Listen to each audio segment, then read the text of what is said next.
আসসালামু আলাইকুম ওয়া বারাকাতু। আপনি কাকে সঙ্গী হিসেবে বেছে নিয়েছেন? আপনি কাদের সাথে চলেন, কাদের সাথে থাকেন? আল্লাহ সুবহানাহু ওয়া তাআলা বলেছে সূরা নাম্বার ৯ আয়াত ১১৯ আল্লাহ সুবহানাহু ওয়া তাআলা বলেছে যে, "তোমরা সত্যবাদীদের সাথে থাকো। তোমরা সত্যবাদীদের সঙ্গী হও।" এখন আল্লাহ বলেছে সত্যবাদীদের সাথে থাকার জন্য। আপনি কাদের সাথে থাকেন? সে কি সত্যবাদী? সে কি সত্য কথা বলে? সত্যবাদী কারা? যারা আল্লাহ সুবহানাহু ওয়া তাআলাকে মানে, আল্লাহর নবীকে মানে, আল্লাহর নবীর সাহাবীদেরকে মানে, আল্লাহর নবীর হাদিসগুলোকে পরিপূর্ণভাবে মানে, কোরআনকে পরিপূর্ণভাবে মানে, তারা হচ্ছে সত্যবাদী। আপনি কাকে মানেন? আপনি কিসের উপর ভিত্তি করে আপনি তাদেরকে আপনার বন্ধু বানিয়েছেন? যারা মিথ্যা কথা বলে, যারা কখনো সত্য কথা বলে না, তারা যে কথাগুলো বলে, আপনি যাদের সাথে চলেন, তারা যে কথাগুলো বলে তার কোনো ভিত্তি নেই। তার উপর কোনো প্রতিষ্ঠিত সত্য নেই। আপনি কাদেরকে মানেন? আপনি কাদেরকে সঙ্গী হিসেবে গ্রহণ করেছেন? এটা আপনার ভাবা উচিত। আপনার চিন্তা করা উচিত। আপনি যাদের সাথে চলেন তাদেরকে জিজ্ঞাসা করেন যে, "তুমি যে কথাগুলো বলো তার ভিত্তি কি?" আপনি যাদের সাথে চলেন তারা বলে যে, আদম আলাইহিসসালাম এই কাজটা এভাবে করতেন। তাহলে আমার প্রশ্ন, আপনি কি ওই টাইমে ছিলেন? আদম আলাইহিসসালামের সময় কি ছিলেন? আপনি কি দেখেছেন আদম আলাইহিসসালামকে এভাবে কাজটা করতে? তাহলে আপনি বুঝলেন কিভাবে যে আদম আলাইহিসসালাম এই কাজটা এভাবে করেছে? আপনি তাদেরকে এভাবে জিজ্ঞাসা করুন। তখন তারা বলবে যে তারা তাদের হুজুরের কাছ থেকে শিখেছে। যান হুজুরের কাছে। তাদের হুজুরকে জিজ্ঞেস করেন যে, "হুজুর, যে আপনি যে এই কথাটা বললেন যে আদম আলাইহিস সালাম এইভাবে এই কাজটা করেছেন, তাহলে আপনি জানলেন কিভাবে?" হুজুর বলবে, এক হয় বলবে তার বাবা বলেছে, আর এক হয় বলবে তার হাদিস বলেছে। যদি বলে বাবা, তাহলে বাবার মাধ্যমে যাবে। আর যদি হাদিস বলে তাহলে ইনস্ট্যান্ট আপনি বলবেন যে হাদিসে বলেছে, কোন হাদিসে বলেছে? প্রথমত হাদিসে আশা করি বলবে না। বলবে বাবার কথা।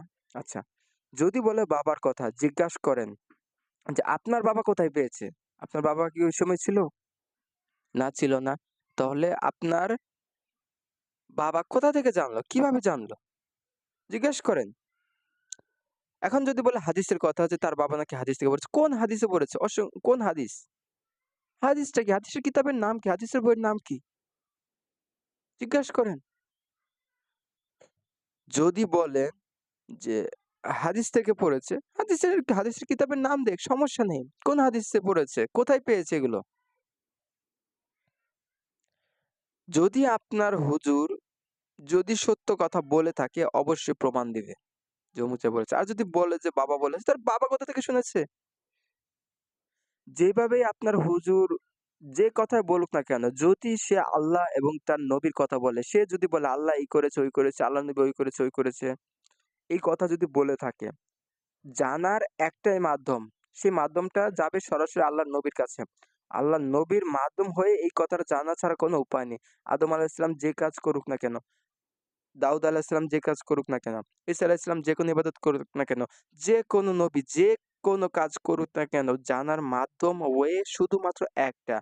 সেটা হচ্ছে আল্লাহর নবী মুহাম্মদ সাল্লাল্লাহু আলাইহি ওয়াসাল্লাম। আল্লাহর নবী ওহীর মাধ্যমে জেনেছে, তাছাড়া পৃথিবীর কেউ কারো জানার কোনো ক্ষমতা নেই। এখন আসেন পয়েন্টে। আল্লাহর নবী বলেছে। এখন যদি আপনার হুজুর বলে যে আল্লাহর নবী বলেছে হাদিসে আছে, তাহলে অবশ্যই তো আল্লাহর নবী কাউকে বলেছে, সাহাবীদেরকে বলেছে। সাহাবীদের মাধ্যমে তাবেইন হাদিস একটা গ্রন্থ আকারে এসছে। তাহলে কোন হাদিস, কোন তাবেইন বলেছে আপনি জিজ্ঞাসা করেন আপনার হুজুরকে। আপনার হুজুর যদি এ নিয়ে বিনিয়ে চলে তাহলে মনে করবেন আপনার হুজুর একটা ভন্ড। আপনি ভুল মানুষকে অনুসরণ করছেন। আপনার হুজুর যদি বলে তার বাবা বলেছে, তাহলে তার বাবা কোথা থেকে বলেছে? জিজ্ঞেস করেন তাহলে তার বাবা কোথা থেকে বলেছে? তার বাবা কোথায় পেয়েছে? তার বাবাকে কে বলেছে? আপনার হুজুরকে জিজ্ঞাসা করেন যে, "হুজুর এই কথাটা বললেন, আপনি দলিলটা দেন। আপনি কোথায় পেয়েছেন একটু বলেন। আমরাও একটু খুঁজে দেখি।" আপনার হুজুর যদি জবাব না দিতে পারে তাহলে নিশ্চিত মনে করবেন আপনার হুজুর ভন্ড, প্রতারক।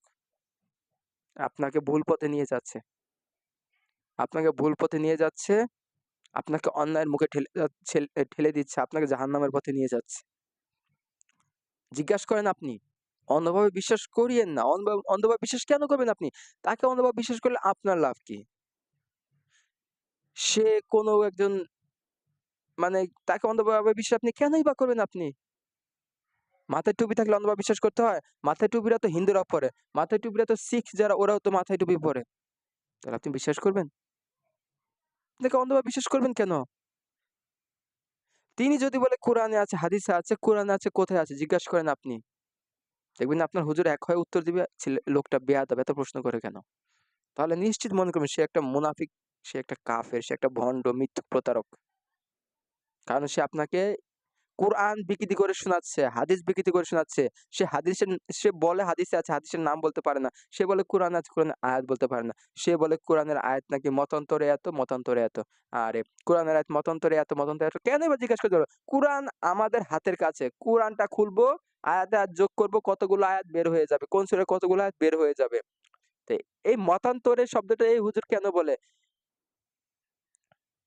হুজুরকে যদি বলতে হয় এই আয়াতটা মতান্তরে এতগুলো আয়াত, মতান্তরে এতগুলো আয়াত, তাও জানার উপায় একটাই, সেটা হচ্ছে হাদিস। সে একটাই অপশন, যেতে হবে আল্লাহর নবীর কাছে। আল্লাহর নবী যদি বলে মতান্তরে এত, এত তাহলে গ্রহণযোগ্য। কিন্তু আল্লাহর নবী তো মতান্তরে এত, এত এটা তো আল্লাহর নবী বলেনি। তাহলে আপনার হুজুর জানলো কিভাবে? আপনার হুজুর যদি বলে যে কোরআনের পারা নাকি ১০০ পারা, অমুক পারা, ২০০ পারা, ৩০০ পারা, আমরা জানি কোরআনের পারা ৩০ টা মাত্র। রাইট? কোরআনের সূরা ১১৪ টো। আপনার হুজুর যদি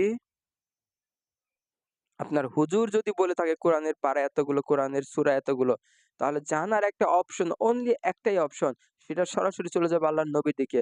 আল্লাহর নবী যদি না বলে থাকে, আল্লাহর নবীর সাহাবীরা যদি বলে না থাকে, সেটা কখনোই গ্রহণযোগ্য না, সেটা বাতিল, বাতিল। আল্লাহর নবী কখনোই বলেনি, সেটা যদি প্রমাণিত হয়, তাহলে আপনার হুজুর ভন্ড, মিথ্যা কথা বলছে। কারণ আল্লাহর নবী কখনো বলেনি যে আ ১১৪ টার অধিক সূরা আছে, ৩০ টার অধিক পারা আছে। আল্লাহর নবী কখনোই বলেনি। একটু জিজ্ঞাসা করেন আপনার হুজুরকে, একটু জিজ্ঞাসা করেন। আর জিজ্ঞাসা করলে ভাই সমস্যা কি? আপনাকে জিজ্ঞাসা করেন, প্রশ্ন করেন। আপনাকে জিজ্ঞাসা করেন। জানার উদ্দেশ্যে প্রশ্ন করেন, শিখার উদ্দেশ্যে প্রশ্ন করেন। দেখেন আপনার হুজুর উত্তর দিতে পারে কিনা। জিজ্ঞাসা করেন। তাহলে আপনাকে অন্ধভাবে বিশ্বাস করে যাচ্ছেন কেন? মাথায় টুপি, পাঞ্জাবি পরে আল্লাহু আকবার, আল্লাহু আকবার বললেই যে সে সত্য কথা বলে এমনটা না। সে আলহামদুলিল্লাহ, আলহামদুলিল্লাহ এমনটা বললেও সে সত্য কথা বলে এমনটা না। সত্য কথা বলার মানদণ্ড একটাই, সেটা হচ্ছে কোরআন। সত্য কথা বলার মানদণ্ড একটাই, সেটা হচ্ছে আল্লাহর নবীর সহিহ হাদিস, যেটা প্রমাণিত আল্লাহর নবীর কাছ থেকে এসছে। সেটা প্রমাণিত। সেটা ছাড়া কোনো কথাই আপনার হুজুরের মানা যাবে না।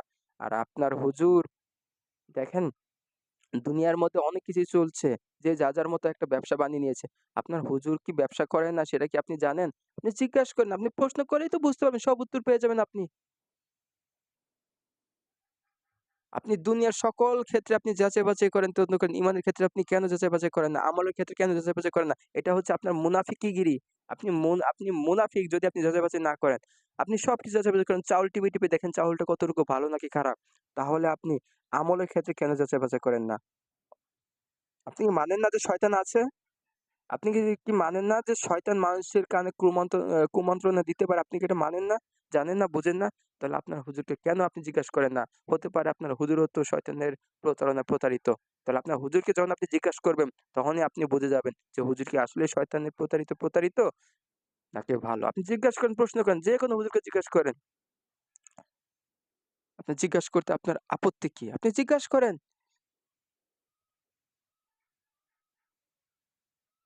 আপনার আমল আপনার কাছে, আমার আমল আপনার কাছে। আপনি আমল করলে আমি একটুও পাবো না, আমি আমল করলে আপনি একটুও পাবেন না। এটা আপনার ভালোই হবে যদি আপনি আপনার হুজুরকে জিজ্ঞেস করেন যে, "হুজুর, আপনি যে সারা জীবন ধরে একটা কথা বললেন, এই কথাটা আপনি কোথায় পেলেন?" আপনার হুজুর যখন বলে আ জিকির করতে হবে, আমরা মূলত জানি জিকির করতে হবে মনে, গোপনে। এ সম্পর্কে সূরা আল্লাহ সুবহানাহু ওয়া তাআলা কোরআনের আয়াতের মধ্যে বলেছে, সূরা আল আরাফের ২০৫ নম্বর আয়াত, যে স্মরণ করো তোমার প্রভুকে অনুচ্চ স্বরে সকাল সন্ধ্যা গোপনে। আবার একই সূরার মধ্যে আ সূরা আয়াত নাম্বার ৫৫ অথবা ৫৬ এই ২ টার মধ্যে একটার মধ্যে পেয়ে যাবেন। ওখানে আল্লাহ সুবহানাহু ওয়া তাআলা বলছে, "স্মরণ করো তোমার প্রভুকে গোপনে, গোপনে, গোপনে, গোপনে একাকী।" তাহলে আল্লাহ যেখানে বলছে স্মরণ করো, জিকির মানে হচ্ছে স্মরণ করা। স্মরণ করতে হবে মনে, মনে, গোপনে, গোপনে, একাকী, একাকী। আপনার হুজুর উচ্চ স্বরে, স্বরে দেখিয়ে, দেখিয়ে জিকির করে।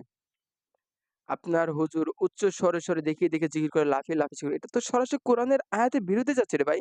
এই আল্লাহ যে বলেছে, "স্মরণ করো তোমার প্রভুকে গোপনে, গোপনে মঞ্চস্বরে।"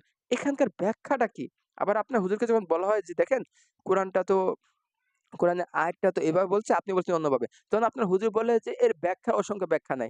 আরে ভাই, আপনি যদি আপনার হুজুর যদি বলে যে এর অসংখ্য ব্যাখ্যা আছে, তাহলে একটা পথেই ফিরে যেতে হবে। সেটা ফিরে যেতে হবে আল্লাহর নবীর কাছে। সেটা ফিরে যেতে হবে হাদিসে। হাদিসে যদি আল্লাহর নবী যদি বলে থাকে এর অসংখ্য ব্যাখ্যা আছে, তাহলে ওটাই চূড়ান্ত। আর আল্লাহর নবী যদি বলে থাকে এর কোনো ব্যাখ্যা নাই, সেটা কখনো মানা যাবে না। আল্লাহর নবী যদি বলে এর কোনো ব্যাখ্যা নাই, আল্লাহর নবী যদি বলে জিকির করতে হবে অনুচ্চ স্বরে গোপনে, গোপনে তাহলে ওটাই মানতে হবে। আপনার হুজুর যেই কথাই বলবে না কেন আমলের ক্ষেত্রে ওই কথা একজনের দিকে ফিরে যেতে হবে। সেটা হচ্ছে আল্লাহর নবী মুহাম্মদ সাল্লাল্লাহু আলাইহি সাল্লাম। তখনই সেই কথাটা গ্রহণযোগ্য। অন্যথায় সেই কথাটা কখনোই গ্রহণযোগ্য হবে না। আপনি এটা বুঝার চেষ্টা করেন না কেন? আপনার হুজুর যদি বলে এর অসংখ্য ব্যাখ্যা আছে, হাজার, হাজার ব্যাখ্যা আছে, তাহলে ওই একই জায়গায় ফিরে যেতে হবে আল্লাহর নবীর কাছে। এছাড়া কোনো অপশন নাই। আমলের ক্ষেত্রে ওই একটাই গ্রহণযোগ্য আল্লাহর নবীর কাছে ফিরে যেতে হবে। আল্লাহর নবী যদি বলে, যদি সহিহ হাদিস দ্বারা প্রমাণিত হয় যে আল্লাহর নবী বলেছেন এর অসংখ্য ব্যাখ্যা আছে, মানতে কোনো অসুবিধা নেই। যদি আল্লাহর নবী না বলে থাকে তখন আপনার কি হবে? আপনার হুজুরের কি হবে? যখন আল্লাহর নবী যদি বলে যদি আল্লাহর নবী যদি বলে এর কোনো ব্যাখ্যা নাই, আল্লাহর নবী যদি বলে জিকির করতে হবে আস্তে, আস্তে অনুচ্চস্বরে গোপনে, গোপনে এর কোনো ব্যাখ্যা নাই। কিন্তু আপনার হুজুর যদি বলে উল্টাটা তাহলে আপনার হুজুরের কি হবে? আপনি আপনার হুজুরকে অনুসরণ করেন। আপনার কি হবে? আপনি কি কখনো চিন্তা ভাবনা করেছেন? আপনি নিজেকে শিক্ষিত মনে করেন। আপনি নিজেকে কেমন শিক্ষিত মনে করেন? যদি আপনি কোনো একটা তথ্য যাচাই-বাছাই তদন্ত না করতে পারেন, আপনি নিজেকে কেমন শিক্ষিত মনে করেন? কোন টাইপের শিক্ষিত আপনি মনে করেন? অবশ্যই কাউকে অন্ধভাবে বিশ্বাস করা যাবে না। তথ্য আসলে যাচাই-বাছাই করে বিশ্বাস করতে হবে। আল্লাহ সুবহানাহু ওয়া তাআলা বলেছে সত্যবাদীদের সাথে থাকতে। আপনি সত্যবাদীদের সাথে থাকেন। যে কথা এনিয়ে বিনিয়ে চলে, কখনো প্রমাণ দেয় না, দলিল দেয় না, সে কখনো সত্যবাদী হতে পারে না। আল্লাহ সুবহানাহু ওয়া তাআলা বলেছে যে, "তাদেরকে অনুসরণ করো যারা সঠিক পথে" এটা উল্লেখ করা আছে সূরা নাম্বার ৬ আয়াত ৯০ যে, "তাদেরকে অনুসরণ করো যারা হচ্ছে সঠিক পথে" করে। সবসময় তারা সত্য এবং সঠিক প্রমাণের উপর দণ্ডায়মান থাকে। এখনো সময় আছে আপনার কাছে। আপনি যেহেতু এখনো বেঁচে আছেন, এখনো আপনার কাছে সময় আছে। এখনো সময় আছে আপনি বুঝেন, জানেন, পড়েন, শিখেন। অন্ধভাবে কাউকে বিশ্বাস করিয়েন না। আপনার বিবেকটাকে কাজে লাগান। সবসময় যখনই আপনাকে বলা হয় আল্লাহর নবী, আপনি কি সন্দেহ আছে? যদি আমি আপনাকে বলি আল্লাহকে মানতে হবে তখন বলেন, "না, অবশ্যই আল্লাহকে মানতে হবে।" আপনার কি সন্দেহ আছে? যখন আমি বলি যে আল্লাহর নবীকে মানতে হবে, তখন বলেন, "না, কোন সন্দেহ নাই। আল্লাহর নবীকে মানতে হবে।" তখনই আমার প্রশ্ন আপনার কাছে, আপনার হুজুর যেই কথাটা বলে সেটা কি আল্লাহর নবী বলেছে? তখন আপনি হয়তো বলে থাকে আপনি উত্তর দিয়ে দেন যে, "হুজুর কি জানে না?" আচ্ছা, হুজুর কি জানে না? আপনি হুজুরকে প্রশ্ন করেন না, হুজুরের কাছ থেকে জিজ্ঞাস করেন। দলিল চান, প্রমাণ চান। হুজুর যদি জানেন প্রমাণ আছে, দলিল আছে তাহলে অবশ্যই জানবে।